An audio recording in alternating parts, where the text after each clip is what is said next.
So there we go, we have our 5 fret slots cut.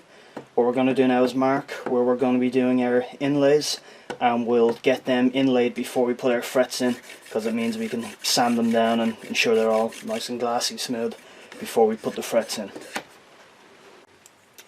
So the easiest way to find the center of this, so we know where to put our inlays, is we simply mark corner to corner and corner to corner, and X will mark the spot. So just using a small ruler here, we're going to, again, this doesn't have to be too accurate, it's up to yourself how accurate you want it to be and whether it matters to you whether everything is dead center or not. But there we go, that roughly gives us the center there, and we just again take something sharp and leave a point in there, and that'll let us know then where we need to drill our 6mm hole for our abalone inlay. And so moving up again, we'll again mark corner to corner. Again, this is very rough, I wouldn't say it's 100% accurate, but it's just enough so that do another mark, and if we just judge roughly where they'll end up, it looks like it's going roughly down the center, so that's good enough for me. And again, we'll just mark that, and then we'll get ready, we'll drill 2 6mm holes for abalone inlays and we'll glue them in. So you can see here one of our little abalone inlays just there, and you can see they're just under 6mm, so if we drill a 6mm hole it should just pressure fit perfectly.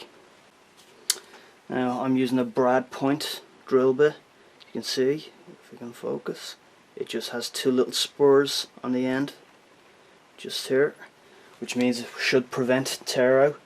And again, we're just going down about 0.5 mm, and I'm doing this by hand rather than using the pillar drill, just because I don't want to go too far or put too much pressure. So just try and keep the drill as straight as you can and just go down ever so slightly.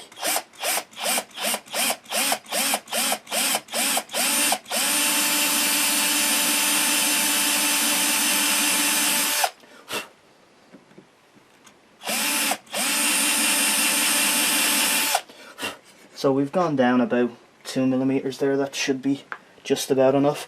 If you go down too far, you can just fill the hole with some sawdust and super glue and drill it again, or pack material in before you put in the inlay and things like that. Or if you, as I've done before, if you accidentally use too wide a bit, fill the hole with sawdust and super glue or wood glue and then re-drill again.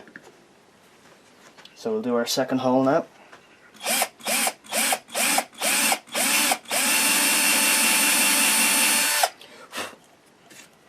And again, we've just gone down a few millimeters there, and that should be absolutely fine. So what we'll do now is we'll just test fit our inlays and then we'll glue them in place. Okay, so here's one of our little abalone inlays, and it just about pressure fits in there. I don't want to put it in yet until we get some glue in. I'm using abalone here. I bought a small pack of these for just a few euros. You can use wooden dowels, you can use plastic, a metal rod, anything you want kind of. If you search on YouTube you'll see lots of people doing inlays in different ways.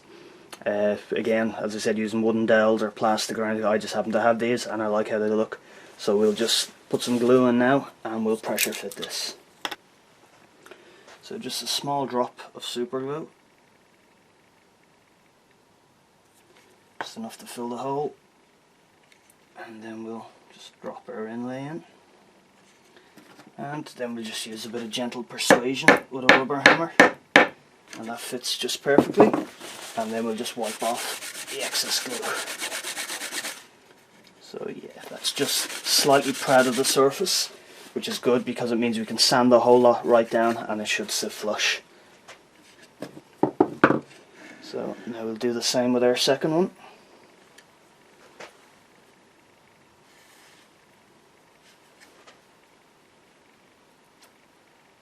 Just a small drop of super glue, and our inlay just sits in, and again just a small tap and it sits in flush, and wipe away the glue, and we'll just give that a couple of minutes or so for the super glue to properly harden.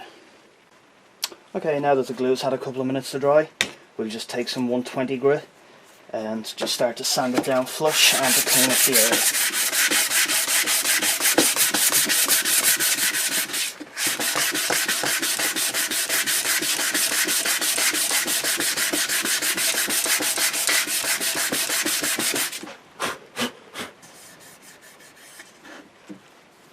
And then we'll just move up through the grits and just keep it nice and smooth, and that should get us going.